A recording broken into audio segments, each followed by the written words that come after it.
ஓம் நம சிவாய.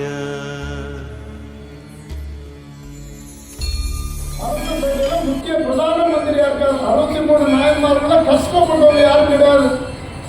எல்லாமே கோடீஸ்வர வாழ்க்கை வாழ்ந்தவங்க. கஷ்டத்தால போய் மனம் மாறுவாங்க. அந்த ஆளுங்க கிடையாது நாயன்மார்கள். எல்லாரும் செல்வத்தில் பிறந்தவங்க. அந்த திருநாட்டியத்தான் குடியினுடைய தளந்தாண்டி பார்க்கிறாரு. பார்க்கும்போது அந்த சாமி ரத்னபுரீஸ்வரர் உட்கார்ந்துருக்காரு. அப்படி அந்த ரத்னபுரீஸ்வரர் பக்கத்தில் மங்களாம்பிகை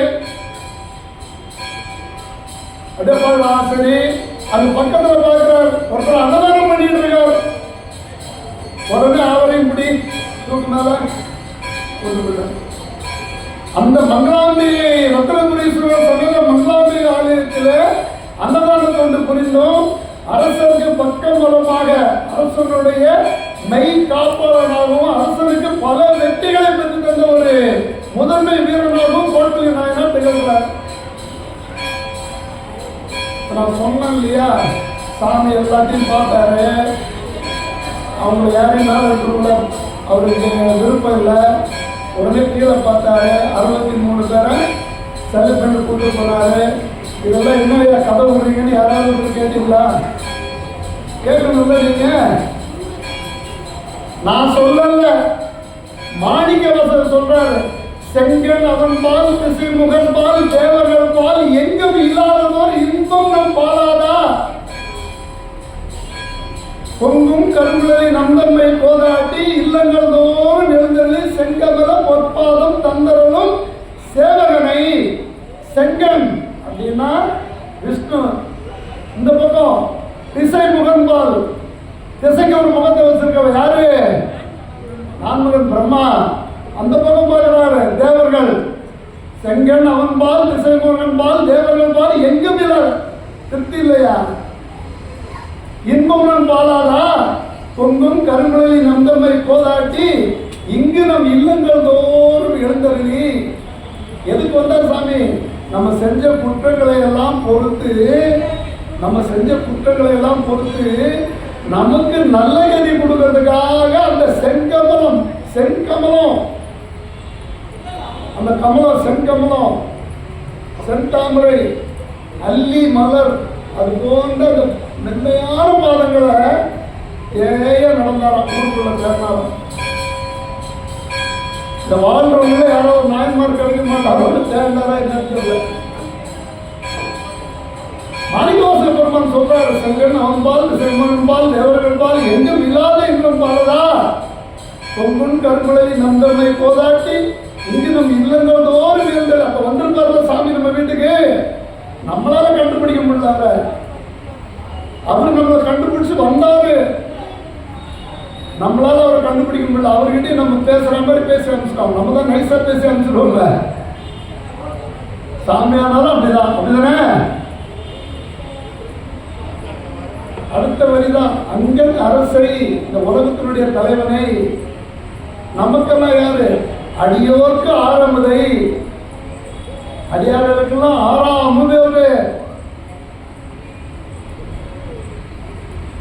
அந்த கோட்புலி நாயனாரை பார்க்கிறார். அவரை செலக்ட் பண்ணார். இப்ப இவரை 63 நாயன்மார சேர்த்துக்கணும்னு சாமி முடிவு பண்ணிட்டார். இப்ப சும்மா சேர்த்து போறா? டெஸ்ட்லாம் உண்டு இல்லை. டாக்டர் படிக்கணும்னா நீட் எழுதணும். அதை நீட் நீட்டாக எழுதணும். நீட்டாக எழுதணும்னா கோட்டால சீட்டு கிடைக்காது. நீட்டாக எழுதணும். அப்போதான் கோட்டால சீட்டு கிடைக்கும். நம்ம வேற ஒன்றும் அங்கே வேற வழியே கிடையாது. சாமி பார்த்தார். இவர் என்ன பண்றார்? அரசனுக்கு மெய்காப்பாளனா இருக்கார். கோட்புலியார்கிட்ட ஒரு போர் தந்திரம் உண்டு. எங்க போனாலும் ஜெயிச்சுட்டு தான் வருவார். பல வெற்றிகளை மன்னனுக்கு பெற்று தந்த முதன்மை மந்திரி. அதனால நிறைய செல்வங்கள் அவருக்கு சேர்ந்தது. நிறைய செல்வங்கள், பத்தாத செல்வம் சேருது. அந்த செல்வத்துல முக்கால்வாசி 100 ரூபாய் கிடைச்சதுன்னா அதுல 75 ரூபாய்க்கு உணவு தானியங்கள் வாங்கி வச்சிருவார்.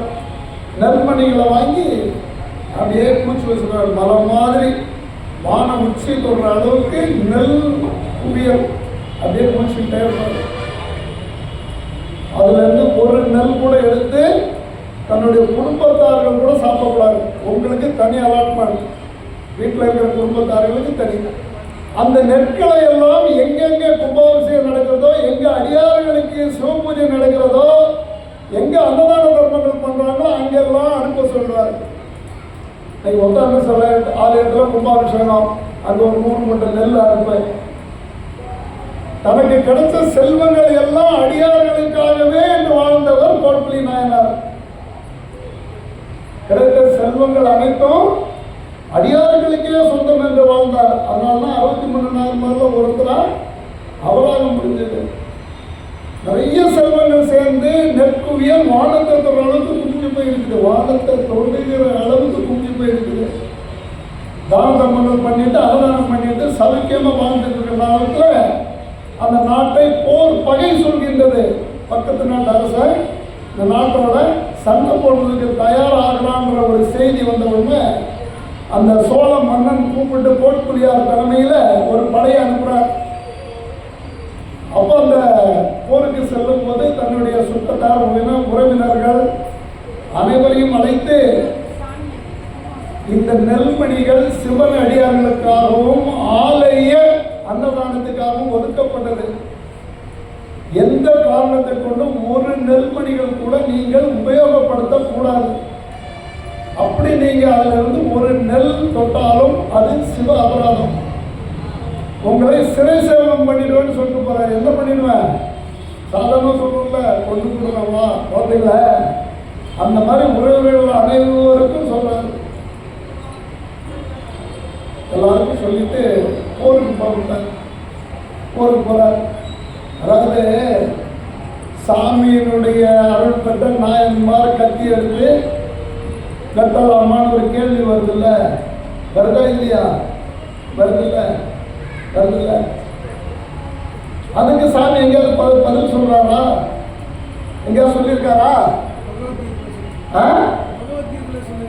பகவத்கீதை நம்ம திருவாசகத்திலிருந்து பேசலாம், தேவத்திலிருந்து பேசலாம். சொல்லியிருக்காரு, பகவத்கீதையிலையும் சொல்லியிருக்காரு. பகவத்கீதை பற்றியும் பேசலாம், ஒன்றும் தப்பு இல்லை. ஆனால் பகவத்கீதையிலையும் ஒரு சில கேட்க வேண்டிய கேள்விகள் இருக்குது. பீஷ்மருக்கு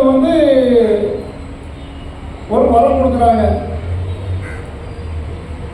நீ எப்போ மரணம் வேணுமோ அப்போ நீ நினைக்கிற நேரத்தில் உனக்கு மரணம் வரும்னு கொடுக்குறாங்க. சரிதானே? சொல்றது கரெக்டா? இப்போ பீஷ்மர் பால்ல போர் முடிஞ்சு அம்பு படுக்கையில் படுத்திருக்காரு.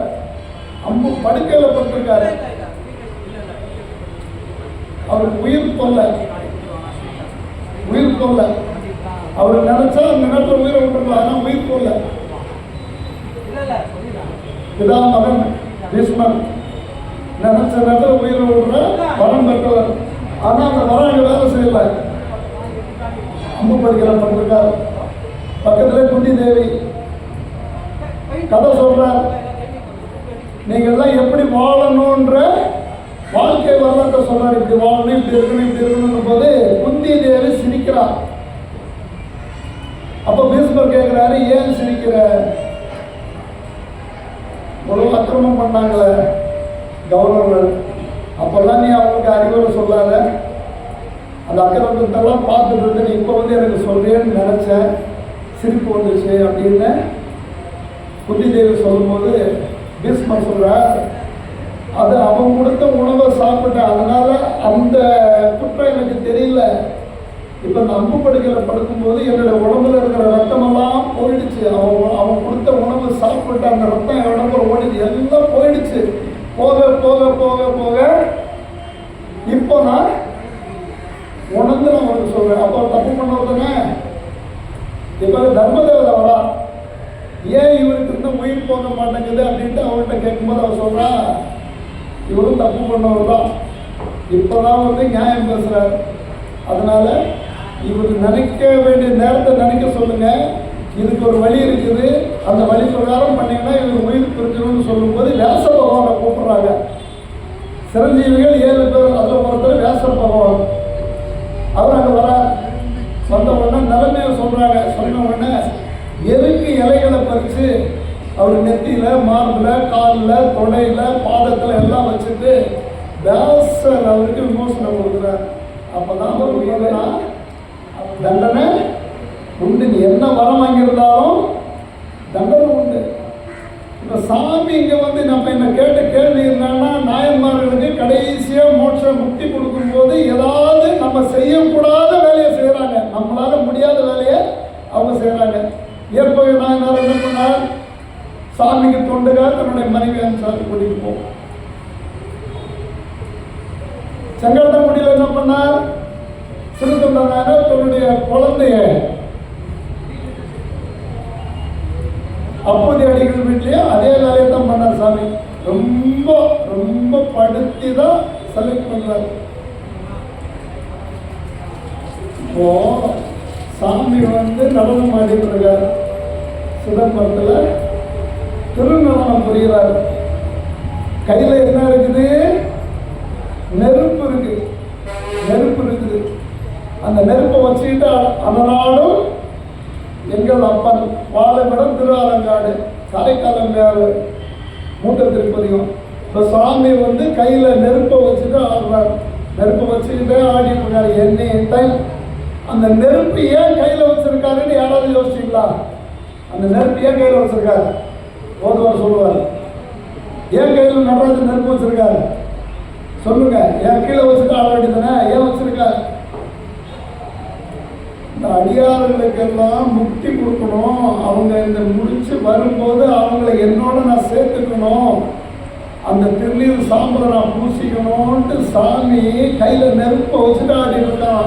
செலக்ட் பண்ணிட்டு இருக்கான் கையில் வச்சுட்டு. நான் புதுசா சொல்றேன், யார்ப்பா சொன்னாங்கன்னு வாசல் கேட்கிறார் மைண்ட் வைஸா.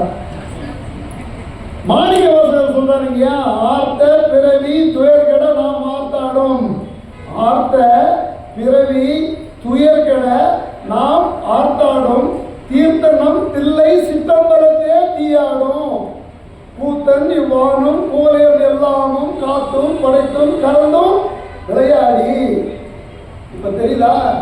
அவர் அழகா யாரை வேணுமோ பிடிச்சு பிரசம் முக்கிய எடுத்து தலைமையில் வச்சுப்பாரு.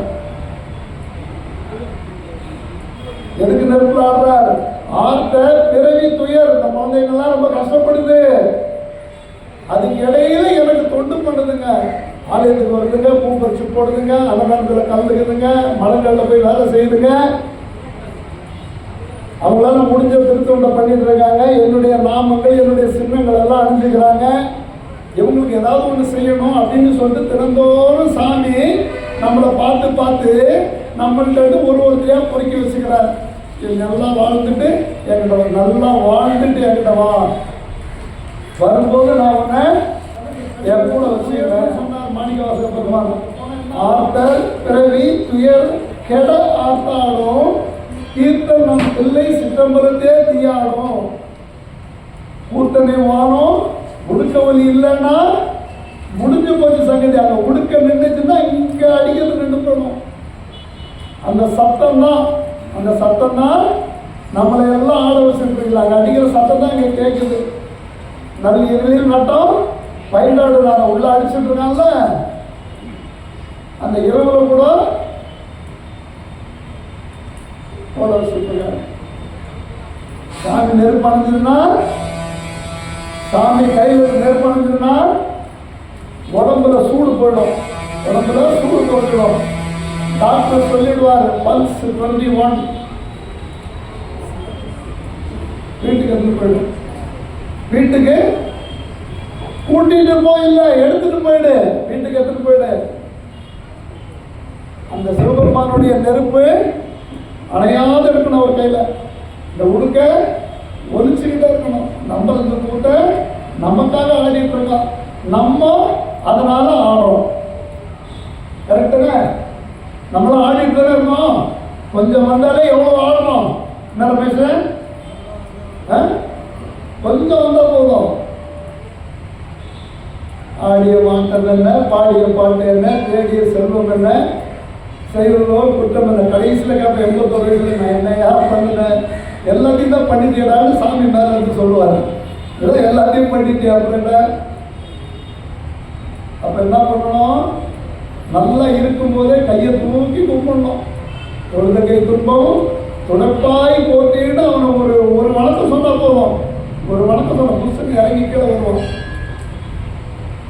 ஒரே ஒரு தொழுத கை துன்பம் துடைப்பாய் போட்டி முடிஞ்சு போச்சு. தப்பு பண்ணால் மனுஷங்கப்பான் நமச்சிவாய் ஒரு வார்த்தை சொன்னாங்க. என் கோடீஸ்வரன் ஆகணும்னு நிறைய பேருக்கு ஆசை, ஆனால் முடியல. பிஸ்னஸ்ல போட்டால் லாஸ் ஆகி போச்சுன்றாங்க. அப்பர் பெருமான் சொல்றார், நீ அவன் நாமத்தை 1 கோடி தடவை சொல்லுடா. 1 கோடி தடவை அவன் நாமத்தை சொன்னா நீ பெரிய அளவில் நீ பெரிய செல்வம் தண்டா போடாங்க. போனோர் பொன்னியன் திருநாமம் தான் நாவிலும் 100 100,000 நண்பர் தேவர் கோவிலும் செல்வர்கள் ஆவரே. பூவனூர் புண்ணிய அந்த பூவனூர் திருத்தலத்தில் இருக்கிற சிவபெருமானுடைய நாமத்தை 100 100,000 100,000 2,000 1 கோடி 1 கோடி முறை நீ நமச்சிவாயின்னு சொல்லிட்டு சொல்ல முடியாது. நம்மளால சொல்ல முடியாது. புண்ணியம் திருநாமம் நாவினில் 100 100,000 நன்னினார் தேவர் கோவிலும் செல்வர்களாகவே. முடிஞ்சா முயற்சி பண்ணுங்க.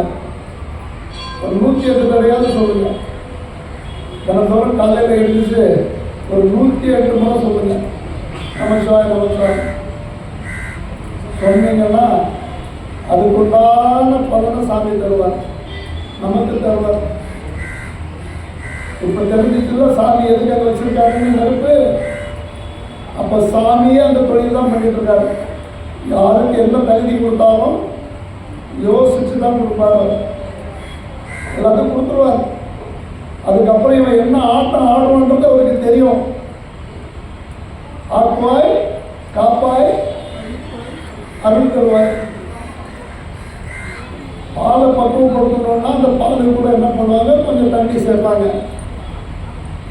தண்ணி சேர்த்து என்ன பண்ணுவாங்க, பாலும் 1 நாள் தான் இருக்கும். 1 நாளைக்கு மேலே கெட்டு போயிடும். கொஞ்சம் தண்ணியை சேர்த்து சுட வைப்பாங்க. அந்த நெருப்பில் பால் நல்லா தகதகன்னு கொதிக்கும். கொதிச்சா அப்படி பொங்கி வடிகிற மாதிரி வரும்.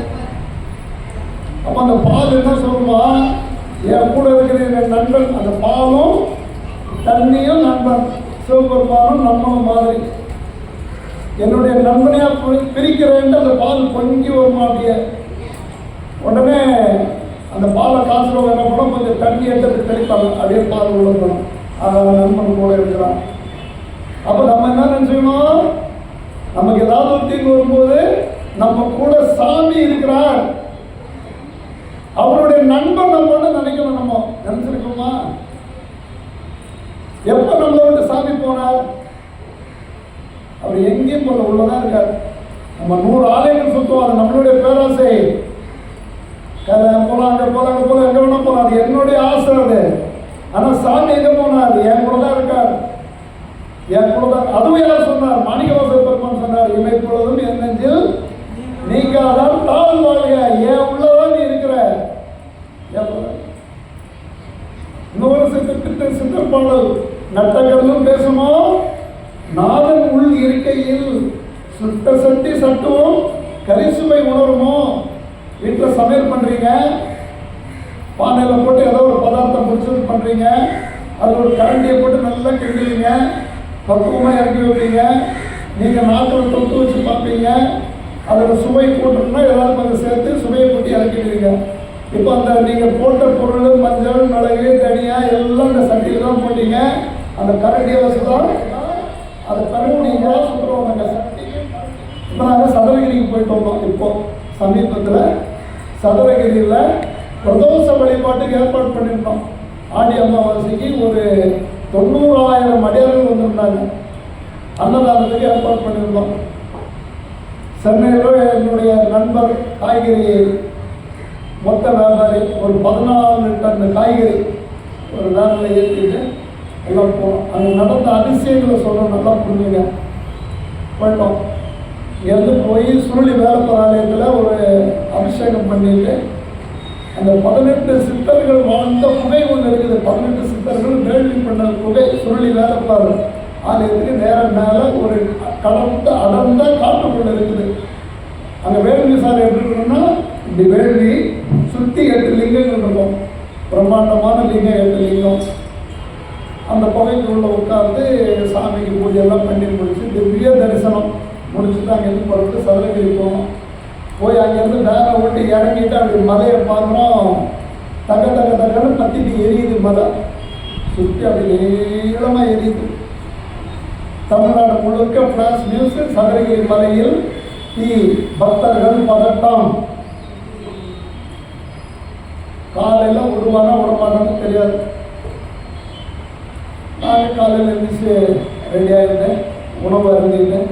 மரத்தில் போனோம். போன உடனே எங்களுக்கு டிக்கெட் கூட வாங்கலை, நீங்கள் போங்கன்னு எங்களை ஒரு 30 பேர் அனுப்பிச்சிட்டாங்க. அதுக்கப்புறம் பின்னாடி ஒரு 400-500 பேர் விட்டாங்க. அதுக்கப்புறம் என்ன பண்ணாங்க, ஸ்டார்ட் பண்ணாங்க. யாரையும் விடல. நாங்கள் மேலே போனோம், சுந்தர மகாலிங்கரை தரிசனம் பண்ணோம்.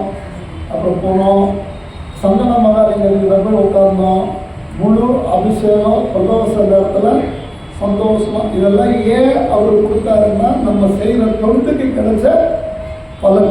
யார் ஒன்றும் அவர்கிட்ட காசு பணம்லாம் கேட்கல. எங்கேயாவது ஒன்று பார்க்கணுன்னு வந்தோன்னா நான் விஐபி இல்லைப்பா உன்னை முழுசாக நான் பார்க்கணும், அனுமதி முடிச்சாச்சு. நெருப்பு ரொம்ப அதிகமாக வந்துருக்குது. மலை மேலே யாரும் தங்கக்கூடாது, இறங்கி போங்கன்ட்டு மைக்கில் போலீஸ் அனௌன்ஸ் பண்ணிடுது. காவல்துறை, தீயணைப்புத்துறையை தவிர, ஆலயந்தராயை தவிர வேறு யாருமே இருக்கக்கூடாது, எல்லாம் போயிடலான்ட்டாங்க.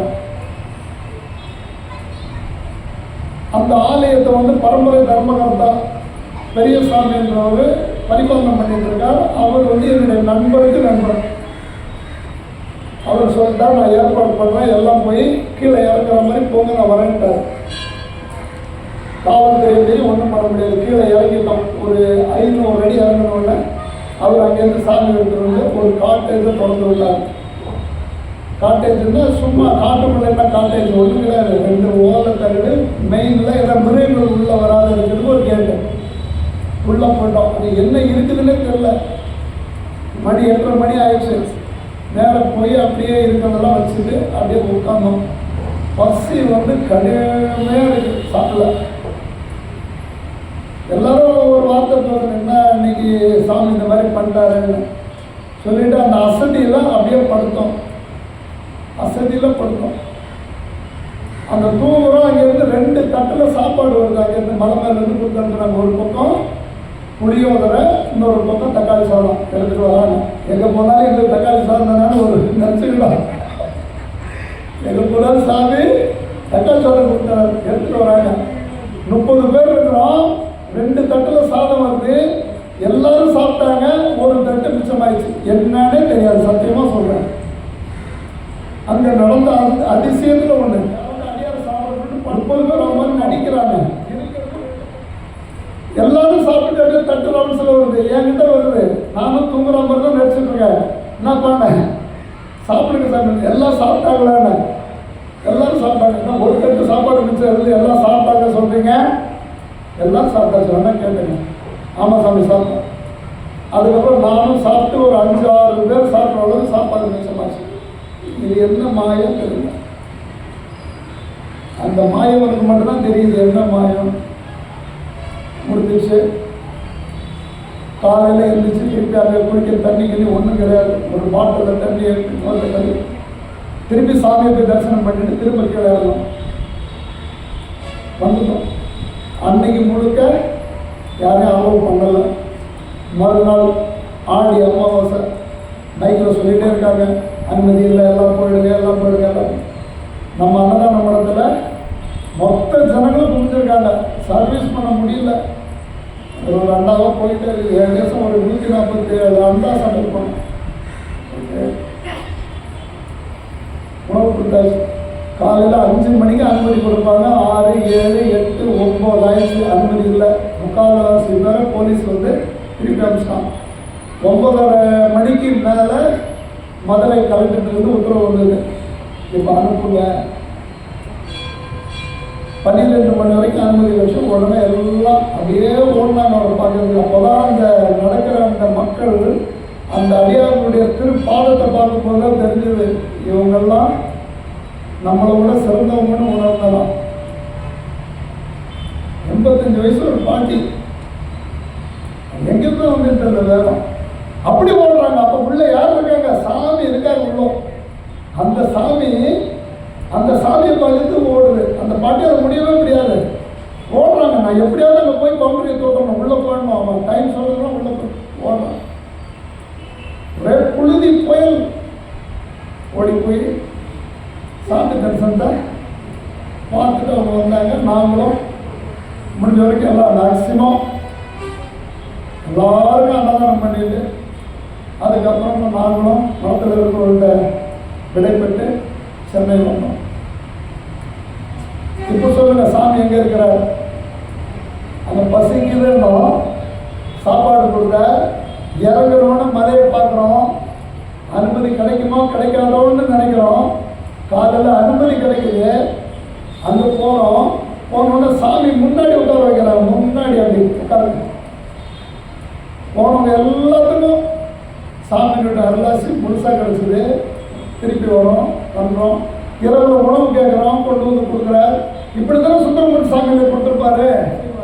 சுந்தரமூர்த்தி சாமி சாப்பாடு உள்ளே இருக்கலாம்னு நம்ம நினச்சிக்கிட்டா போதும். உள்ளே இருப்பான் சாமி, நம்ம அவனுக்கு பொதுவாக நடந்துக்கணுன்ற ஒரு எண்ணம் வந்தாலே போதும். நம்ம முக்தி அடைஞ்சிடலாம். முடிஞ்சு போச்சு, நம்ம வாழ்க்கை சந்தோஷமாக முடிஞ்சிடும். அதான் சொல்றார், நட்டகர்ணம் பேசுமோ நாதன் உள்ள இருக்கையில். எத்தனை கோயில் போய் சாமி கும்பிட்டாலும் உனக்கு உள்ள இருக்கிற சாமி உன்னுடைய உணர்வை தூண்டாதான் அந்த சாமியோட தொடர்பு கிடைக்கும். உனக்கு உள்ள இருக்கிற சாமி பேசலைன்னா அந்த சாமி நட்ட கல்லு தான். அப்ப நம்ம எல்லாம் கொஞ்சம் சுத்தப்படுத்திக்கணும். இப்போ கோட்புலி நாயனார் வந்தாரு, போர் முடிஞ்சிச்சு. மன்னனுக்கு வெற்றி வாகையை கொண்டு வந்து கையில் கொடுத்துட்டார். மன்னன் களஞ்சியத்தை தோன்று விட்டார். உனக்கு என்ன வேணுமோ எடுத்துக்கப்போ, என்ன வேணுமோ எடுத்துக்கப்போ, நீ என்னுடைய முதன்மை காப்பாளன், எனக்கு தேவை வெற்றி கொண்டு வந்து கொடுத்துட்ட, எடுத்துட்டு போனார். மன்னன் விடை பெற்றுட்டு அரண்மனையை விட்டு கொஞ்சம் வெளியே வரும்போது அவருக்கும் மெய்காப்பாளர் இருப்பாங்க. கோட்புலி நாயனாருடைய மெய்காப்பாளர் சொல்றாரு, ஐயா இது மாதிரி நடந்து போச்சு, என்ன ஆச்சு? நீங்க போருக்கு போயிட்டீங்க, ஊர்ல ஒரே பஞ்சம், உணவு தட்டுப்பாடாகி போச்சு, பதட்டமான சூழ்நிலை. அதனால உங்களுடைய உறவினர்கள் எல்லாரும் அந்த நெற்குழியிலிருந்து கொஞ்சம் எடுத்து சாப்பிட்டுட்டாங்க.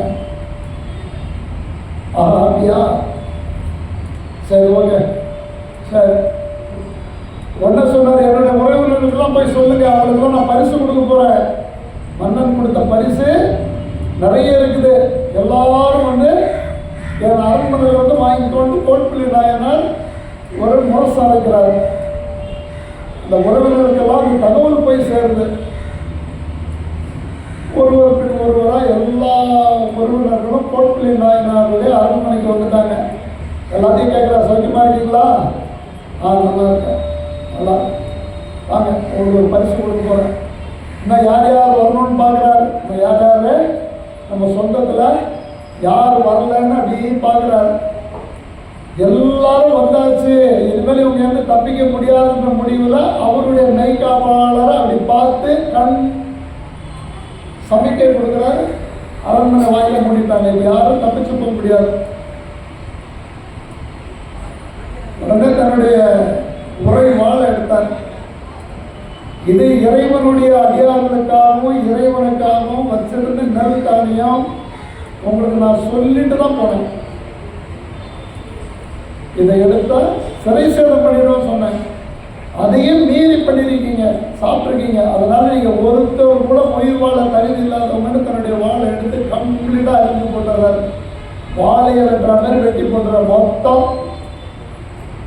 இதுல என்னன்னா அவருக்கு 2 பெண்கள், சிங்கடி வனப்பகைன்னு 2 பெண்கள். அந்த பெண்கள் சுந்தரமூர்த்தி சாமிக்காகவே வளர்த்தார். சுந்தரமூர்த்தி சாமிக்காக வளர்த்தார். சுந்தரமூர்த்தி சாமியோடும் நம்ம கோட்புலி நாயனாரும் சந்திக்கிற நேரத்தில் வீட்டில் அவருக்கு சாமி உபசாரம் பண்ணி, என்னுடைய குழந்தைகள் உங்களுக்காக வளர்த்து ஏற்றுக்கணும்னு சொல்லும்போது அவங்களும் என்னுடைய குழந்தைகள்னு சொல்லி அந்த குழந்தைய தெரிவி ஆசீர்வாதம் பண்ணிட்டு சாமி உத்தரவு வாங்கிடுறாங்க.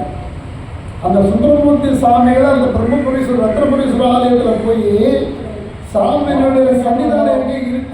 மரத்துக்கு கீழே இருக்கிற விநாயக பெருமான் அங்க காட்டினார். அதோ பாரு, அதான் சிவபெருமானுடைய யாருக்கு சுந்தரமூர்த்தி சாமிகளுக்கு விநாயக பெருமான் கையை காட்டுறார். அந்த மாவிலங்க மரத்துக்கு கீழே இருக்கிற விநாயக பெருமான் காட்டுறார். அதோ அங்க இருக்குது பாரு சன்னிதானம்.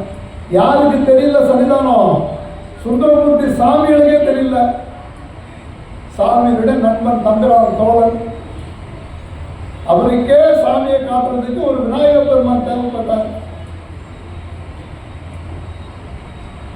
அந்த 2 குழந்தைகளையும் கொண்டாடுறார், 2 மகன்களை கொண்டாடுறார். எல்லாத்தையும் சிறைசேதம் பண்ணிட்டார். அப்படியே சுற்றி பார்க்குறார். ஒரு குழந்தை, 1 வயசு குழந்தை அப்படி தவழ்ந்து வருது. அதை பார்த்துட்டாரு. பார்த்த உடனே மெய்காப்பாளன் ஓடிய போய் அந்த குழந்தைய எடுத்து அணைச்சிட்டு, சுவாமி நம்ம குளத்துக்கு இருக்குது இந்த ஒரே ஒரு குழந்தை தான், இந்த குழந்தை நல்லா சாப்பிடல, இது இன்னும் உணவு ஊட்டல, இந்த குழந்தை சாப்பிடல, தயவு செஞ்சு இந்த குழந்தைய மட்டும் விட்டுருங்க சாமின்னு அப்படி காலில் விடுறான். நீ தப்பா பேசுற, இந்த குழந்தை சாப்பிடலன்னு என்ன? இந்த குழந்தை அந்த உணவு சாப்பிட்ட தாயினுடைய முளைப்பால் இருந்துக்குது, அதனால இந்த குழந்தைய வாழ செய்து குழந்தையா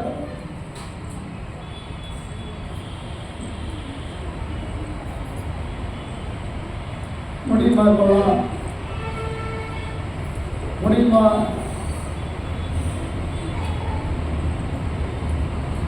இதுதான் மேல இருந்து சாமி பார்த்தார். அவருக்கு பிடிச்சவங்கள மேல இருந்து பிரம்மாவை பார்த்தாரு, பிடிக்கல. விஷ்ணுவை பார்த்தாரு, பிடிக்கல. அங்கே இருக்கிற தேவர்களை பார்த்தாரு, பிடிக்கல. இந்த மன்னோலகத்திலிருந்து ஒருத்தரை செலக்ட் பண்ணார். சாமியினுடைய ஆட்சியின் கீழே அவர் இருக்கார், நேரடி தொடர்பு இருக்கார். பண்றதெல்லாம் சாமி தான். எந்த தவறு இருந்தாலும் சாமி பொறுப்பேற்கிறார். உடனே அங்கிருந்து விடைமேலிருந்து இறங்கி காட்சி கொடுக்கிறார். அந்த பிரபுதவத்தினி தாயோட சாமி காட்சி கொடுக்கிறார். பொற்புலி நாயனாரே, உமது குலம் அனைத்தும் நலமோடு வாழ நான் அதை செய்கிறேன். எல்லோரும் என்ன வாங்க, எங்க வா கைலாயத்து, எல்லாரும் கைலாயத்து வாங்க, என் கூட இருக்க உங்களை மாதிரி தான் நான் தேடுறேன், வாங்க எல்லாரும் வாங்கன்னு அந்த குடும்பத்தையே அப்படியே கூட்டிட்டு போய் சாமி தன்னுடைய திருவடி நலல்ல வச்சுக்கிட்டார். அங்க போய் எப்படி இருக்கலாம்? சாமியுடைய திருவடி நலல்ல போயிட்டோம்னா இந்த பிறவி இனிமேல் கிடையாது, இந்த பிறவி கிடையாது. சாமி ஆடுறாரு இல்லையா, என்ன சொல்றாரு? இந்த பிறவி கெட்ட பிறவி, இது இருக்கிறதுலையே பிறந்து இந்த உலகத்துல வாழ்ந்து அதுவும் நல்லதா வாழ்ந்து போறது ரொம்ப கஷ்டம், முடியாது. எதற்கும் ஆசை எல்லாம் முன்பிறவி பயன்தான். பிறந்து மாணிக்கவாசக பெருமான உதாரணம் எடுத்துங்க. அவரே சொல்றாருல்ல, எல்லா பிறப்பும் பிறந்து இளைத்தேன் என்பெருமான்றார். ஒரு சாமியை ஒருத்தர் பார்க்குறீங்க, நேரடியாக காட்சி கூட கேட்போம். ஆனா சாமி கேட்ட காரைக்கால பேர் என்ன கேட்டாங்க? பிறவாமை வேண்டும், பிறக்கிறது தான். இந்த பிறக்கிறதால வேணாம், அப்படியே எண்டு எழுதி இந்த கிட்ட வச்சுக்கிறியா? அப்ப அந்த எண்டு எழுதுன்னு நம்ம என்ன பண்ணணும்? சாமிக்கு தொண்டு பண்ணணும். சாமிக்கு எப்படி தொண்டு பண்ணுவீங்க? சாமியினுடைய அடியார்களுக்கு எங்க தொண்டு பண்ணீங்களோ சாமிக்கு போய் சேர்ந்துடும். புரியுதுங்களா? அது படமாடும் கோயில், இவங்கெல்லாம் நடமாடும் கோயில். இந்த நடமாடும் கோயிலுக்கு ஏதாவது ஒன்று செஞ்சீங்கன்னா அவரு சாப்பிட்டதான் அர்த்தம். படமாடும் கோயில், பகவத் கொண்டு ஈகிறல், நடமாடும் கோயில், நம்பர் கதா. நம்பர் தான் சிவபெருமான், நம்பர் கதா. நடமாடும் கோயில் நம்பர் கொண்டு ஈகிறல், படமாடும் கோயில் பகவத் கதா. படமாடும் கோயில் பகவத் கொண்டு ஈகிறல், நடமாடும் கோயில் நம்பருக்கு ஆகா. அவருக்கு பசிக்காது, அவருடைய அடியார்களுக்கு பசிக்கும். அடியார்களுடைய பசியை பிணிய தீர்க்கணும் முடிஞ்ச வரைக்கும். இருக்கிறதுல கொடுமை பசி தாங்க, இருக்கிறதுல கொடுமை இது பசி. யார் சொன்னாங்க? நம்ம பாட்டி சொன்ன அவையார் சொன்னாங்க.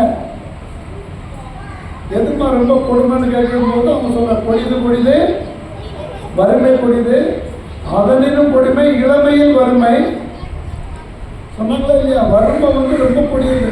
இந்த பசி பிணி, அதுக்கு நீங்கள் மருந்து கொடுத்தீங்கன்னா சாமியை நேராக பார்க்கலாம். அதைத்தாம நீங்கள் செஞ்சுட்டு இருந்த. அதனாலதான் உன்னுடைய மக்களை நான் சாப்பிட வச்சேன். அவங்க நெல் எடுக்கல, செஞ்சது சுவாமி.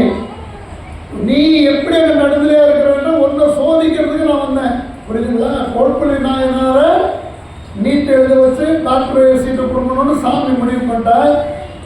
அதனால என்ன பண்ணார், அவருடைய சொந்தங்களை அந்த உணவை எடுத்து சாப்பிட தூண்டினார். எப்படி சுந்தரமூர்த்தி சாமிக்கு காமத்தை கைலாயத்தில் தூண்டினாரோ அதுபோல இங்க அவங்களுக்கு அந்த பசிக்கு சாமி நினைச்சா கொடுத்துக்கலாம்ல. அந்த உணவை எடுக்க வச்சதும் சாமி தானே, எடுத்து சாப்பிடுங்க. நீ இவ்வளோலாம் பாருங்க, என் கோட்டத்தில் என்ன பண்றான் பாரு, எப்படி இந்த நாயன்மாரை செலக்ட் பண்ணு யாரும் என்னை கேட்டக்கூடாது. அதனால தான் நான் டெஸ்ட் வைக்கிறேன் பாருங்கன்னு சொல்லி சாமி எங்க சொல்றார். உனது சொந்தங்கள் என் உத்தரவுன்னு சாப்பிட்டாங்க, நான் தான் அவங்களை சாப்பிட வச்சேன். அதனால நீங்க எல்லாரும் வந்து என் கூட வந்து இன்பமாக இருக்க என்றால் எவருக்கும் இருக்கலாம். அசி இல்லாத, பிடி இல்லாத, மூப்பு இல்லாத, சாக்காடு இல்லாத. சாமி கூப்பிட்டு உட்கார வச்சுன்னா சாக்காடு கிடையாது. என்னைக்குமே இளமைதான். மார்க்கண்டேயர் மாதிரி மேலே உட்காந்துக்கலாம் சாமி கூட. அதையும் யார் சொன்னாங்க? அப்பர் பெருமான் சொன்னார். இருமாந்து இருப்பன்களோ ஈசன் பல்கலத்தில் எண்ணப்பட்டு சிறுமான் ஏந்தி அங்கு பெருமான் திருவடி கீழ் சென்று அங்கு இருமாந்து இருப்பன்களோ அப்படியே உட்காந்துக்கலாம். சிவபெருமானே பார்த்து இதுல இருந்து கோட்புலி நாயனார் நமக்கு சொல்றது என்ன கேட்டீங்கன்னா, சிவனுக்கு வச்சது நம்ம தொடங்கக்கூடாது. சிவனை பார்க்கணுமா, அடியாருக்கு உணவு அமுது செய், அடியாருக்கு அமுது செய். தனக்கு வேணும்னு எடுத்து வைக்காத. தனக்கு வேணும் எடுத்து நாளைக்கு சாமி தருவான்னு ஆடு மாடுகள் கூட நம்புது, நீ ஏன் நம்ப மாட்டேன்ற? இதான் சாமி கேட்கிறாரு. ஆடு மாடு கூட நம்புது. காலையில மாட்டை ஊத்து விடுறோம், போய் மேய்ஞ்சிட்டு வீட்டுக்கு வந்துடுது. அது நாளைக்கு வேணும்னு பொம்பளை எதையும் அங்கிருந்து கட்டிட்டு வரல. சாமி கொடுக்குறான் இல்லையா? சாமி கொடுக்குறாங்களா இல்லையா? அப்ப நமக்கு அந்த எண்ணம் வரலையே. நம்ம வீட்டில் என்ன பண்றோம்? காலையில் சாப்பிட்றோம், மத்தியானத்துக்கு சாப்பாடு கட்டிக்கிறோம், 4 மணிக்கு 2 பிஸ்கெட்டு. அப்ப யாருக்கு நம்பிக்கை இல்லை? அந்த மனித ஜென்மங்களுக்கு தான் நம்பிக்கை இல்லை. சாமி இருக்கு. எல்லா ஜீவராசிகளும் அந்த சாமியை நம்பி தான் வாழ்ந்துட்டு இருக்குது. அந்த எண்ணங்கள் நமக்கு வந்துட்டாலே நம்மளுடைய வாழ்க்கை வந்து ரொம்ப சிறப்பாயிடும். நம்ம வாழ்க்கையை சிறக்கணும்னா நம்ம சிவபெருமான பரிபூரணமா நம்பணும். அந்த பரிபூரணன்றது என்னைக்கு வரும்ன்றது இதுவரைக்கும் வரல யாருக்கும். அந்த பரிபூர்ணம் வந்துட்டாலே உங்களுக்கு போதுன்ற எண்ணம் வந்துடும். உங்களுடைய எண்ணங்களை வந்து சிறப்பிச்சு செஞ்சு கொடுக்குறது சிவபெருமான் தான். உள்ளுக்குள்ள மனம்னு ஒன்று இருக்கு, அது பேயாட்டம் ஆடும், பேயாட்டம் ஆடும். எதை பார்த்தாலும் அதுக்கு ஆசை. ஆனால் அந்த நேரத்தில் சாமி நினச்சிங்கன்னா அவர் சொல்லுவார், இது வேண்டாம் போகலாம்பா. அப்போ நம்ம அங்கேருந்து போயிடணும், திருப்பி நிற்கக்கூடாது அந்த இடத்துல. எவ்வளோ செல்வம் சேர்த்து என்ன பண்ண போகிறோம் சொல்லுங்க? ஒன்றுமே கிடையாது. தனக்கு மிஞ்சினது தான் தானமும் தர்மமும் அப்படின்னு சொன்னாங்கன்னு நம்ம எல்லாம் நம்புறோம். அவங்க சொல்றது தனக்கு மிஞ்சினது, மிஞ்சினது தான் இல்லை, மிஞ்சினது தானமும் தர்மமும். நம்ம போகும்போது எடுத்துட்டு போறது என்ன? நம்ம செஞ்ச தானமும் தர்மமும் தான் எடுத்துட்டு போவோம். அதுதான் சொன்னாங்க, தனக்கு மிஞ்சினது தான் தானமும் தர்மம்னு. இடையில எவனோ ஒரு திட்ட போட்டு மாற்றி விட்டுட்டான். பெரியவங்க சொல்றது தனக்கு மிஞ்சினது தானமும் தர்மமும். ஆனா நம்ம ஆளுக்கு கூட ஒரு தான்னு சேர்த்துலாம், தான் நான். நம்ம நானும் தானும் தானே சேர்த்து தனக்கு மிஞ்சதுதான் தானமும் தர்மம்னு மாற்றி விட்டோம். அப்படி கிடையாது. நம்ம என்ன செய்யறோமோ அதுக்கு உண்டான பலனை நம்ம கேட்காட்டாலும் சாமி கொடுப்பார். நம்ம கேட்க வேணாலும் சாமி நமக்கு கொடுத்துருவார். இப்போ கோட்புலி நாயனார் இப்போ எங்கே இருக்காரு? கைலாயத்தில் இருக்கார், சிவபெருமான் கூட இருக்கார். அவர் மட்டும் இல்லை, குடும்பத்தோடு இருக்கார். குடும்பத்தோட ஒரு வீட்டில் ஒரு கணவன் தொண்டு செய்கிறார். அந்த கணவனுக்கு மனைவி துணையாக மனைவியோட கொடுத்துருக்காரா? யாரு கொடுத்தார்? சம்பந்த பெருமானுக்கு கொடுத்தார் இல்லையா? கணவன் மனைவியோட இப்போ என்ன நல்லா வளர்த்தாங்கன்னா என் தாய் தந்தையருக்கு எங்கள் இடம் உண்டு. யாருக்கு கொடுத்தார்? சுந்தரமூர்த்தி சாமிக்கு கொடுத்தார். தாய் தந்தையோட போனார் இல்லையா? அவரை வளர்த்த வளர்ப்பு தந்தைக்கும் கொடுத்தார். வா கைலாயம். அடியார் பெருமக்களே, சொர்க்கமும் நரகமும் எங்க இல்லை, அது இங்கதான் இருக்குது. இங்கதான் இருக்குது. நீங்க சொர்க்கத்தில் இருக்கிறீங்களா நரகத்தில் இருக்கிறீங்கன்னு நீங்களே முடிவு பண்ணிக்கலாம். இதை சொல்றதுதான் ஆன்மீகம், அதை சொல்றது தான் எங்க வேலை. நாங்கள் எதுவும் புதுசாக பேச முடியாது. 63 நாயன்மார்ன்ற தலைப்பில் பெரிய புராணத்தோட சொற்பொழிவு பண்ணிட்டு இருக்கும்போது அதுக்குள்ளே இருக்கிறதா பேச முடியும், வேற எதையும் பேச முடியாது. தெரிஞ்ச வரைக்கும் உங்களுக்கு சொல்றது என்னன்னு கேட்டால், நீங்கள் வாழ்கிற வாழ்க்கை தான் சொர்க்கத்தையும் நரகத்தையும் தீர்மானிக்குது. எதையும் உங்களால் கட்டுப்படுத்த முடியாது. நேற்றைய வாழ்க்கையை திரும்பி பார்க்கக்கூடாது. முடிஞ்சது முடிஞ்சதாக இருக்கணும். இன்னைக்கு நடக்கிற வாழ்க்கையை தான் நிச்சயம். இன்னைக்கு நம்ம என்ன பண்ணணும், யாருக்கு என்ன உதவி பண்ணணும், எப்படி பண்ணாலும் துன்பம் துன்பம் தான். நீ நேரம் பண்ணாலும் மறைமுகமாக பண்ணாலும் துன்பம் துன்பம் தான். ஒருத்தர் வந்து பொறுத்துப்பார், ஒருத்தர் எதிர்த்து பேசுவார். அவ்வளோதான். பொறுத்துக்கிட்டவனுக்கு நீ துன்பம் பண்ணன்னு தெரியாதான்னு கேட்டால் கண்டிப்பாக தெரியும். அப்போதான் சாமி வருத்தப்படுவார். இதுக்கு பதில் பேசாத இருக்காரு, இவருக்கு போய் இவன் துன்பம் பண்ணாங்கன்னு சாமி வருத்தப்படுவார். அதனால பொறுமையாக இருக்கிறவங்களுக்கு துன்பம் செய்யாத, இருக்கிற உணவு ஒரு கைப்பிடி யாருக்காவது கொடுத்து அடுத்தவங்களை குறை சொல்லாத. அது ஒரு சிலர் என்ன பண்ணுவாங்க, போய் சொல்லுவாங்க. அது மாதிரி சொல்லாத. இந்த போய் சொல்லாதன்னு சொல்ற வார்த்தை எங்க வருது சொல்லுங்க? எங்க வருது? போய் சொல்லாதன்னு ஆண்டாள் சொல்றா. திருவழிசை அருள்மிகு தீங்குறளை சென்றோதும் சொல்றாங்களா இல்லையா? தீங்குறளை சென்றோதும் செய்யாதன செய்யும். தீங்குறளை சென்றோதும் ஐயமும் பிச்சையும் ஆந்தரையும் கைகாட்டி உயுமாறு உகந்ததோ என்பவர். தீங்குறளை, கெட்ட வார்த்தையை, தவறான செயலை போய் சொல்ற பெண்கள் இருக்காங்க. போய் சொல்லிக்க வேண்டி தெரியுமா உனக்கு? நேரம் இரவு 8 மணி. அது இந்த பக்கம் நம் பிரான் திருமூலர் அடியார் ஆண்டாள் சொல்றா. ஆண்டாள் சொல்றா, தீங்குறளை செய்யாத செய்யும், தீங்குறளை சென்றோம். நான் பார்க்கலன்னு போயிடுவேன். தெரியுமா உனக்கு? நம்மளை இயக்கிறவன் ஒருத்த அவன் சிவபெருமான். அவன் கீழே நம்ம இயங்கிக்கிட்டு இருக்கோம். அவன் எப்போ நினைக்கிறானோ அது நாளைய பக்கம், அதை திரும்பி பார்க்க முடியாது. நேற்றைய பக்கம் நடந்து முடிஞ்சது, இன்றைய பக்கம் கண்டறிவில் இருக்குது, நாளைய பக்கம் புரட்டி பார்க்க முடியாது. அந்த நாளைய பக்கத்தை தெரிஞ்சவன் ஒருத்தன் சிவபெருமான் தான். அவங்ககிட்ட எது உள்ள பார்த்துட்டே இருப்பான். நமக்கு எல்லாம் பொறுப்பாக நான் எதுவும் பண்ணலன்னு சொல்லி கையெழுத்து கும்பிட்டு போயிட்டோம்னா எல்லாத்துக்கும் முழு பொறுப்பாக. அது யாரும் சொல்றாங்களா? நம்மளை காப்பாற்றுறவங்க காக்கும் காவலன் செக்யூரிட்டி. நம்ம ஏன் நம்ம காவல் நம்ம ஏன் கெடுதல் செய்யணும்? நம்ம ஏன் ஒரு உணவை கெடுக்கணும்? நாளைக்கு எதுக்கு எடுத்து வைக்கணும்? சாமி பார்த்து பண்ற நம்பிக்கை என்னைக்கு வருதோ அன்னைக்கு நீங்களும் கடவுள் தான். உங்க வாழ்க்கை சிறப்பாகும், உங்க வாழ்க்கை சொர்க்கத்துல நடத்துவது நீங்களே முடிவு பண்ணிக்கலாம் என்று கூறி இதுவரைக்கும் கோட்புலி நாயனார் என்ற தலைவர் அவர் ஒன்றும் பண்ணல. அவர் கிடைச்ச செல்வத்தை சேர்த்து வச்சார். ஆலயங்களுக்கும் அடியார்களுக்கும் அந்த மாதிரி கொடுத்தாங்க. அந்த நெற்குவியை கொஞ்சம் எடுத்து தன்னுடைய சுத்தத்தால் சாப்பிட்டாங்க. அது மாதிரி செய்யக்கூடாதுன்னு சொல்லிட்டு போறதுக்கு போறார்.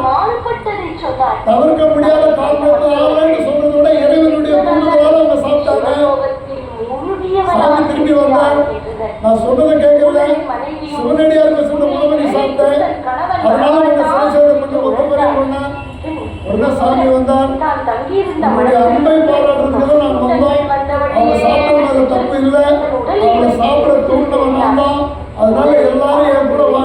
சாமி கூட்டிட்டு போய் கைலாயத்துல நிரந்தரமான சிவாகமம் ஒரு இடத்த கொண்டு மேல உட்கார வச்சிட்டார். தமிழில் வழங்குவதற்காக என்று கூறி இதே கேட்ட அடியார் பெருமக்களின் திருவடிகளை வணங்கி திருவாவூர்துறை 81வது மாசம் என்ன தலைப்புன்றதோ சொல்றாங்க. அந்த தலைப்புல நீங்களே சொல்ல ஆரம்பிச்சலாம். எந்த தலைப்பு சொல்லலாம்? 81 அரசமரத்தின் கீழ் சொல்லி யார் பத்தி பேசலாம்? எழுந்தருளி சிவயோகத்திலிருந்து அவருடன் யாருமே முடிவு பண்ணாம நானும் முடிவு பண்ணிக்கிறேன். 86வது மாசத்துல உலகத்தோர் உய்ய ஞானம் யோகம் கிரியை சரியாகிய 4 வெண்களும் விளங்க சிற்றம்பலம் ஆதிருதளந்தோள் வாழ்க அருமுகம் வாழ்க வெப்பை கூறுசை தனிவேல் வாழ்க புக்குடம் வாழ்க ஏறிய செவ்வேல் வாழ்க கூறுசை தனிவேல் வாழ்க புக்குடம் வாழ்க செவ்வேல் ஏறிய மஞ்சை வாழ்க யானைகள் அணங்கு வாழ்க மாறிலா வள்ளி வாழ்க வாழ்க தீரணியாதெல்லாம் ஏறுமையில் ஏறி விளையாடும் முகம் ஒன்று ஈசனுடன் ஞான மொழி பேசும் முகம் ஒன்று கூறுமணி அகவினை கேட்கும் முகம் ஒன்று கொண்டு வேலை வாங்கி நின்ற முகம் ஒன்று மாறுவழி சூரரை வதைத்த முகம் ஒன்று வள்ளியை மனம் உணர வந்த முகம் ஒன்று ஆறுமுகமான பொருள் நீயருளல் வேண்டும் ஆதியருணாச்சலம் அமர்ந்த பெரும்